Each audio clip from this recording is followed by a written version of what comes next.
welcome to the Counterattack playthrough series. We're going to be playing through Empire of the Sun from GMT Games. Depicts the war in the Pacific during World War II. And I think I'm going to try the campaign game and see how far I get through this. Before I get going though, I'd like to apologize. It's been a long time since I've produced one of these. Just had a lot of competing interests, a lot of travel for work. I've been out of the country for more than a couple months for work. So anyway, let's get going. This game was selected when I asked people to vote for the next game they'd like me to do a playthrough for. The vote was overwhelmingly in favor of this one. I've never played it. I'm going to make a lot of mistakes, I bet, but yeah, I've been wanting to try it. Let's go. Alright, here's most of the map set up for the full campaign game starting in December 1941. I think it's a pretty nice looking map.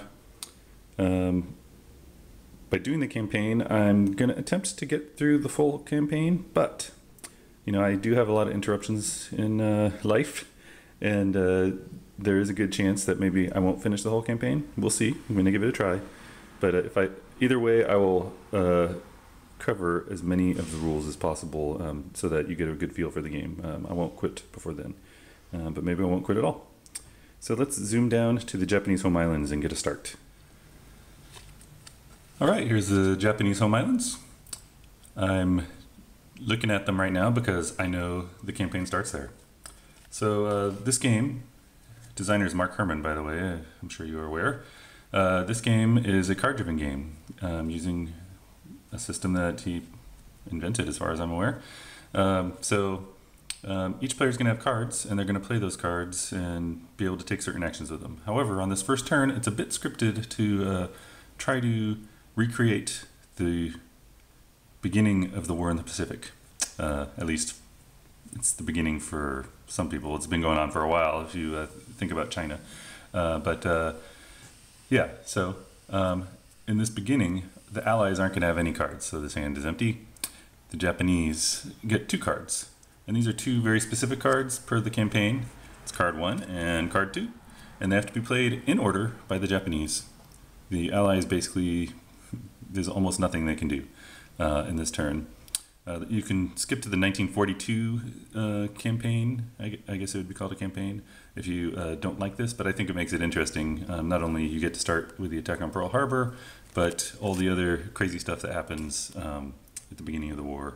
But the Japanese player has a lot of choices to make. So let's play this card. Go ahead and throw it there. We'll kind of process it slowly and won't necessarily talk about every little detail, but I'm going to try to roll into the rules a little gently here. Now all the cards have like a number up here and possibly other stuff over here. Don't worry about it for this card because this card's special. It's called Operation Z, Attack on Pearl Harbor, and it says, hey, go ahead and activate Hex 3705. That's this one with the stack of white ships here. And it says, what's there is CV Akagi, CV is a carrier, aircraft carrier, CV Soryu, CV Shokaku, and BB, which is a battleship, Hiei. And I apologize if I'm not pronouncing these Japanese names correctly. I'm sure I'm not. So it says activate those ships. By the way, they're white. Notice all the other Japanese units here are kind of gold. So white is Japanese Navy. And so there might even be aircraft that are white because they are operated by the Navy. Gold is Japanese Army. And similarly, the Army also has aircraft. And then here's a headquarters over here. Its color is like a mix between white and gold. So it's like a light yellow because I think it's a good design element that shows like it's appropriate for both. But we don't care about headquarters right now because this thing is just telling us, hey, activate. It says it's a surprise attack. Okay, we'll remember that later. I don't know if you can see that very well, but yes, it says that. And then there's a whole bunch of sort of scripting to do here. But it says, these 4 naval units cannot be activated again during this game turn. Naval units may move 18 hexes. Normally you would compute how far you move based on stuff up here in general. But it's telling us, yeah, move them 18 hexes. They must declare hex 5808 Oahu a battle hex. So that's something we will do quite often in the game, is declaring 1 or more battle hexes. They're telling us, hey, you have to go attack this hex, basically. Then it says the allied player does not roll during air naval combat segment, and units defend at half strength. So this is simulating like the full surprise attack where the Americans basically couldn't do anything, you know. So they just have to try to ride out this attack. And then there's some post-battle stuff to do. So this card's saying, yeah, recreate Pearl Harbor.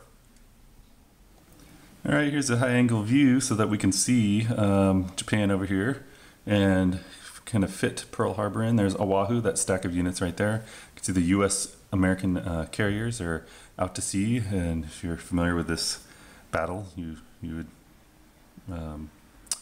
understand that they were not in port at the time of the attack. So yeah, so let's go ahead and move these guys 18 hexes. So this is just sea hexes. Naval units move very easily. You just count out your hexes. So let's go 1, 2, 3, 4, 5, 6, 7, 8, 9, 10, 11, 12, 13, 14, 15, 16, 17, 18. Oh, look, I couldn't quite make it to Pearl Harbor, right? So I went 18 hexes. I'm right there. But I'll show you why that's okay. Okay, here's the Hawaiian Islands. Let me sort of unstack these guys a little. So these Japanese units here, they have 3 values. The leftmost value, for example, 10 on the Soryu, that's its attack strength. The middle value, it's its defense strength. And the right value, so it's a 3 on the Soryu, is its range. So that's the range for an aircraft carrier of its air wing.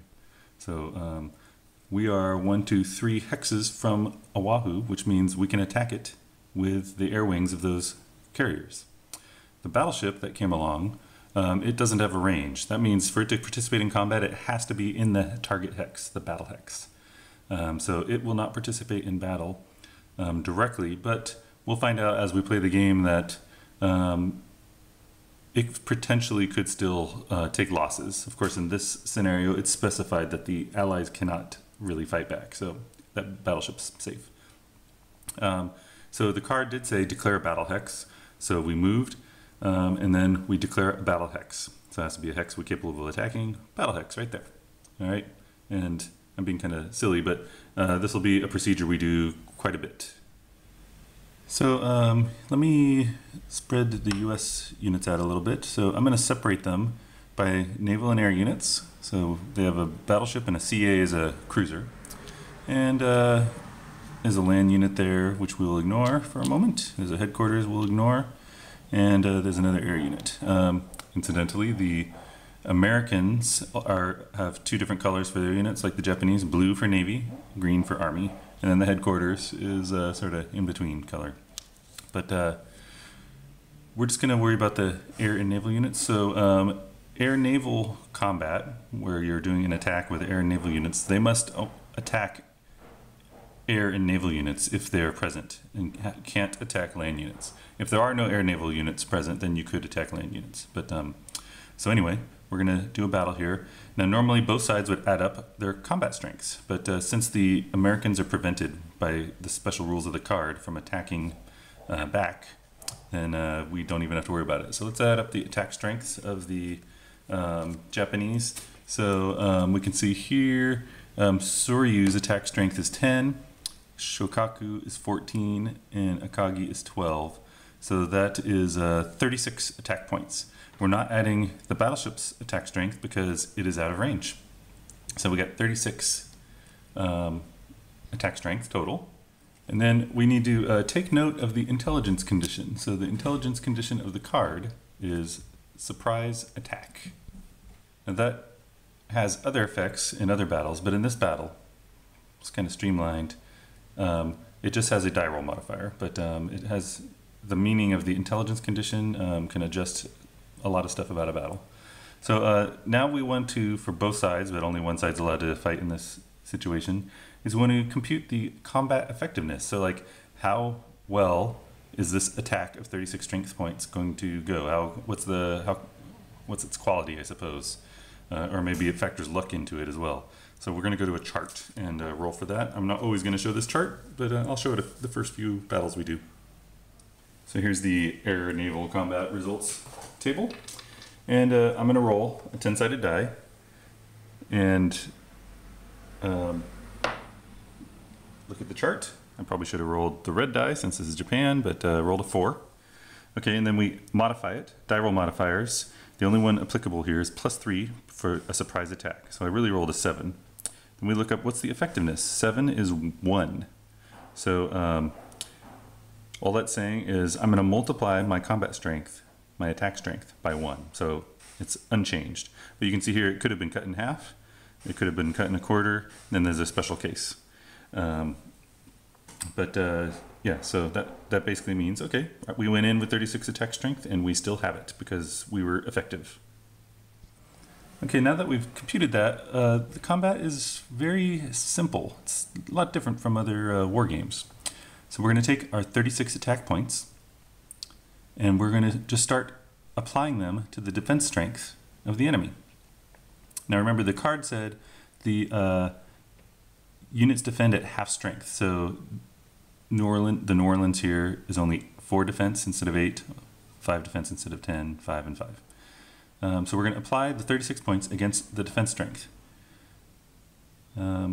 So for example, this battleship here, its defense strength is 5, so I'll subtract 5 from 36. That leaves me 31 points, and I'll flip it to its damage side.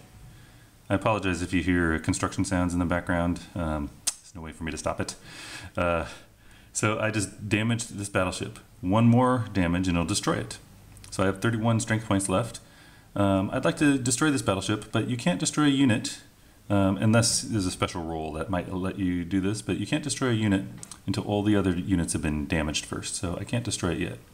I picked this unit to destroy versus an aircraft or this other ship because it's a battleship and pretty powerful, and it has a yellow dot on it. Yellow dot, it means it's a pre-war unit and it can't be rebuilt. So if I destroy this unit eventually, it will not come back to the game. Whereas if I destroy these aircraft, they don't have yellow dots, they could, well, they probably will come back to the game. So we spent 5 of our 36 points, so we have 31 left. Let's spend 4 here, that takes us down to 27. And then 5 and 5, that takes us down to 17, right? So doing a lot of damage here. Looks like Pearl Harbor is happening. We're at 17, so let's go down to 12 and destroy this unit. Let's go down to 8 and destroy this unit. And then I have 8 points left. So I don't know. I think this guy looks more dangerous than this guy. This guy is long range. Maybe we'll just take out the long range guy. So that's 5 more points. And then my remaining 3 points are not enough to equal the 5 defense strength, so they're just lost. Okay, so this aircraft survived barely.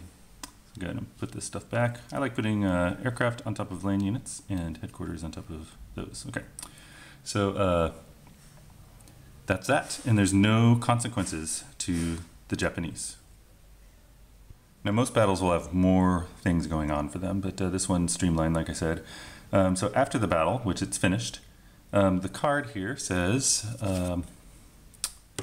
let's see, it says the US CVs in hexes 5410, 5609 cannot be attacked, CV being an aircraft carrier, and they must conduct post-battle movement. So after every battle there's post-battle movement. They must just post-battle move to Oahu, like they did in real life.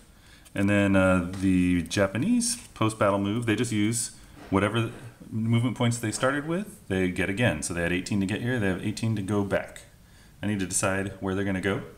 But before I do that, another thing we have to do is increase US political will by 8. So here's some important tracks, the game turn track, political will track, and the war in Europe track, which abstracts what's going on in Europe. So anyway, the political will of the US has gone from 0 to +8 according to that. So the US is a tad bit angry. And so this track is important because if political will of the US eventually drops to 0, it means they've basically become exhausted from fighting and will enter negotiations to end the war.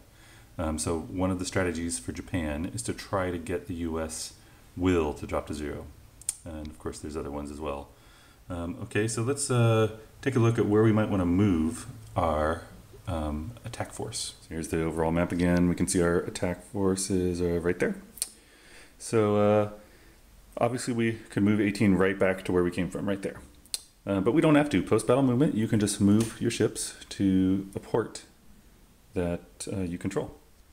Now, I've never played the game. I kind of scooted some counters around, but I do know the next card is going to involve Japanese activities down here. Heavy time. Well, Japan loses basically by having the home islands conquered, or having them blockaded and starving to death, or the U.S. basically dropping an atomic bomb on them, and so the U.S. would need some bases out here, somewhere or over here maybe, kind of historically. So they need to protect this area. They need to build a wall, like they did historically, of air bases. But they also need to get in here, take strategic resources. Japan is resource limited, and after a while they'll start running out of resources unless they conquer them, which is modeling by attacking the Dutch East Indies and other places.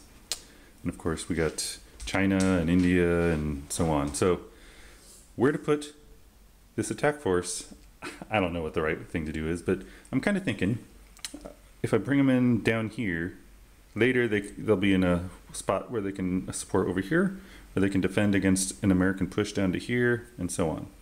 So that's what we'll do. So I already counted it out, and I can move 18 or less to Aini Weetalk, something like that. And yeah, so they're basically way out here in the Marshall Islands. Okay, and that's the first card. I know that was a little tedious, but these will get faster. So on the next one, it's going to be slower because the next card is probably the most complicated card in the whole game.